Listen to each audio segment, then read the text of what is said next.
নমস্কার বন্ধুরা।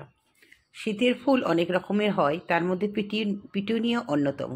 পিটুনিয়ার পরিচর্যা সম্পর্কে আজকে কিছুটা, যতটা আমি জানি ততটাই ধারণা দিতে চলেছি। দর্শক বন্ধু, পিটুনিয়া কোথায় লাগালে ভালো হয়, কিভাবে মাটি তৈরি করতে হয়, কিভাবে ঝাড় তৈরি করতে হয়, সব রকম থাকছে আজকের ভিডিওতে, সাথে থাক। এবছর ফুল আনবো না করেও কত রকম ফুল নিয়ে চলে এসেছি। একটা জাস্ট নেশা, ফুল ফল সবজি একটা নেশা, না করলে মনটা ভীষণই খারাপ লাগে, তাই অল্প স্বল্প করেছি দর্শক বন্ধু।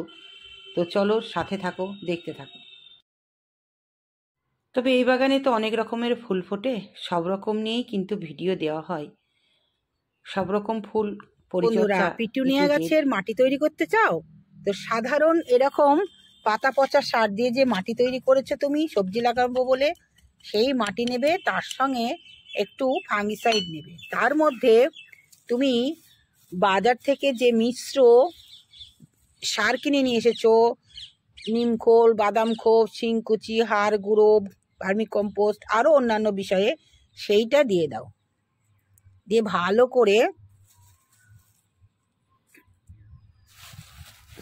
মিশিয়ে নাও, ভালো করে মিশিয়ে নাও।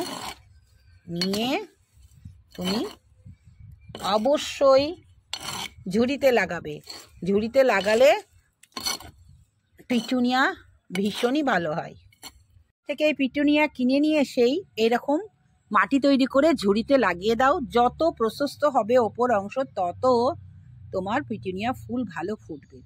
তাই বলবো দর্শক বন্ধু, এরকম বড় বড় ছিদ্রওয়ালা ঝুড়িতে লাগিয়ে দাও। যখন লাগাবে তখন জল দেবে, ছায়াতে রেখে দেবে। বেশ কয়েকদিন পর দেখবে মাটিটা একটু শক্ত হয়ে যাবে, অমনি রোদে এসে রেখে দেবে। এইভাবেই তোমরা সুন্দর করে পিটুনিয়া করো। আর ঝাড় তৈরি করতে গেলে অগ্রভাগগুলো কেটে কেটে রাখো, যাতে অনেকগুলো আগা হয় এবং অনেক ফুল হয়। এইভাবে মাটি তৈরি করে তোমরা যদি একটু রোদে রেখে দিতে পারো, খুবই ভালো। যে কোনো মাটি তৈরি করে একটু রেখে দিলে ভীষণই ভালো হয়। দর্শক বন্ধু, এ মাটি আমার 6 মাস থেকেই তৈরি করা ছিল। পাতা পচা সার আর আমি যে সবজির খোসার তরল অংশ বের করি, সেই পচা অংশগুলোকে শুকিয়েই আমি মাটি তৈরি করি। সেই মাটি কিন্তু আমি ব্যবহার করছি। দেখাবো যে আমরা টবে না করে ঝুড়িতে কেন পিটুনিয়া করব। অবশ্যই দর্শক বন্ধু, পিটুনিয়া হচ্ছে এমন একটি গাছ, প্রশস্ত জায়গায় ভালো হয়, তাই আমরা ঝুড়িতে লাগাবো। আর ঝুড়ি, ছিদ্রযুক্ত ঝুড়ি, যে ঝুড়িতে অনেক ছিদ্র থাকে, সেই ঝুড়িতেই কিন্তু লাগাবো। অবশ্যই সেটাকে পদ্ধতি অবলম্বন করতে হবে। তোমরা হয়তো বলতে পারো যে ম্যাডাম কিছু দিলেন না কেন? কেন দেব? যত বাতাস পাবে মূলে তত কিন্তু ফুল ভালো হবে। আর যেখানে লাগাবো সেখানে 7 দিন রেখে দেবো সেট জায়গায়। জল দিলে কিন্তু মাটিটা দেখবে শক্ত হয়ে যায়, নিজেদের মধ্যে আকর্ষণ ক্ষমতা তৈরি করে এবং সেটা শক্ত হয়ে যায়। এই যে ঝুরঝোরা মাটি দিচ্ছি, সেটা আর ঝুরঝোরা থাকবে না, নিজেদের মধ্যে একটা আকর্ষণ ক্ষমতা নিয়ে এসে একটা বন্ডিং তৈরি করে।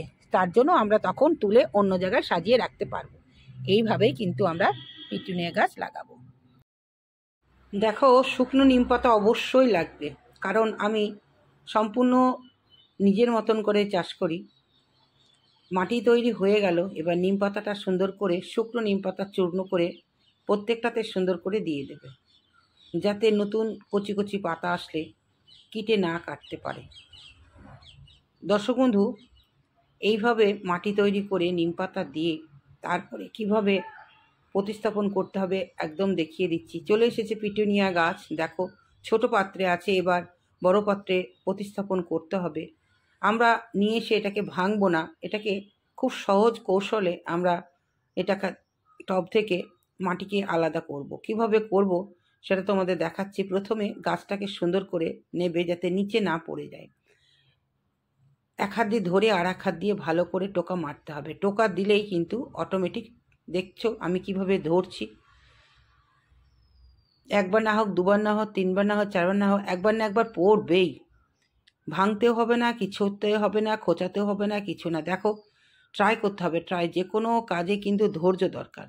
অবশ্যই আসবে। আমি কতবার চেষ্টা করছি, দেখো খুলে গেল, দেখছো তো কি সুন্দর বন্ডিং হয়ে গেছে একদম। পিটুনিয়া একদম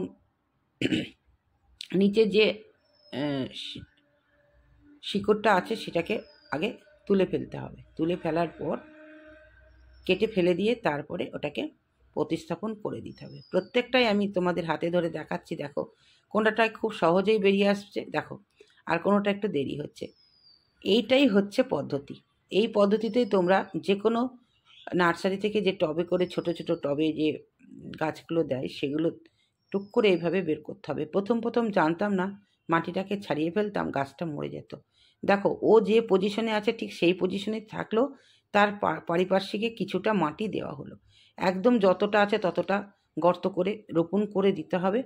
তারপরে চারপাশ দিয়ে আবারও যে মাটিটা তৈরি করা হয়েছে সেই মাটিটাই দিতে হবে।